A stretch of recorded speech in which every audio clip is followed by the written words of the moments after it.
Hey mama, in this video, I'm going to be breaking down anemia in pregnancy. So what it is, why it happens, and what you can do about it. Coming up.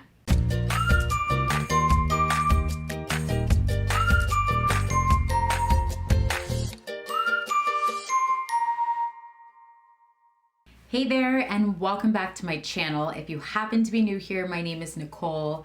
I am an intentional parenting coach. I'm a mama to a 4-year-old and a soon-to-be newborn, as well as a licensed pediatric occupational therapist. And this channel is geared to just really help you navigate motherhood in a much more joyful, ease-filled way. And I do that by sharing tips, strategies, tools, and my own personal life experiences that will just help make motherhood a bit easier on you. So if that's something you're into, please do me a favor and hit the subscribe button. Okay, so in today's video, I want to dive into anemia and pregnancy. This is something that I'm currently dealing with, and I know it's very, very common. So if you're pregnant and you've heard this term, or maybe you just found out that indeed your iron levels are low, you're gonna wanna stick around because I'm gonna break it down, talk to you about what it is, why it happens, and what we can do about it. So as I indicated, anemia is basically when we have insufficient iron levels in our blood. You're probably going to have your blood taken once, twice, maybe 3 times or more throughout your pregnancy, and some of those tests are going to be specifically to look at how much iron is in your blood. Now, a lot of us are pretty deficient in iron already, and it gets to be a problem, especially around the 2nd and 3rd trimester, because we as pregnant women have an increase of blood volume by 20 to 30%. So that's a lot of demand for our body to produce a lot more blood to help our little one grow. So a lot of times we don't have enough iron in our blood in that increased volume, and therefore we get diagnosed with anemia. And so what we can do about this, we want to eat iron-rich food. So you might be wondering, what are some things that I can do immediately, super easily? Iron-rich foods include dark leafy greens, eggs, peanuts, red meat, so lots of red meat if you are not a vegan or vegetarian. But also I'll give you another tip.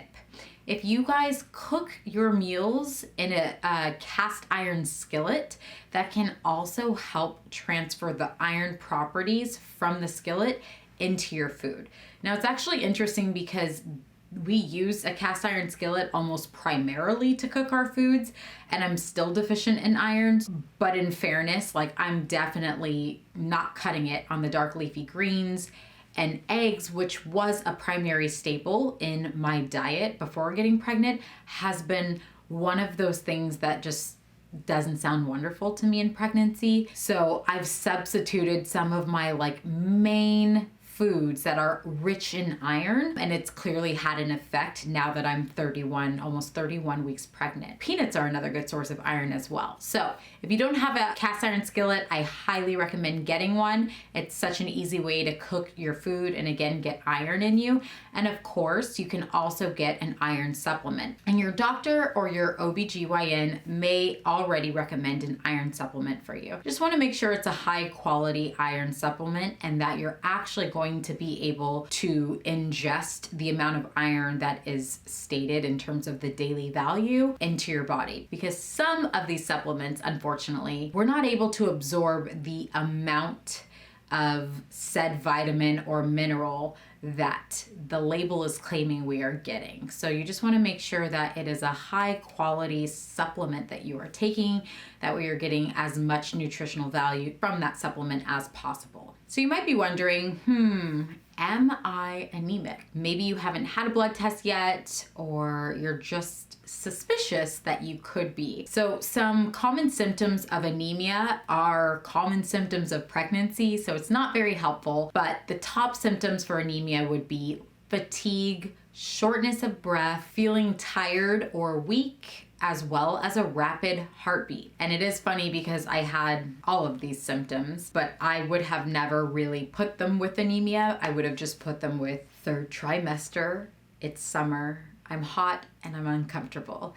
So do know that it is hard to distinguish the difference between typical pregnancy symptoms and symptoms of anemia. All right, Mama, this one was short and sweet. I hope you found it helpful. If you have any questions or comments, as always, leave them below, and I will catch you in the very next video. Thank you so much for watching. Bye.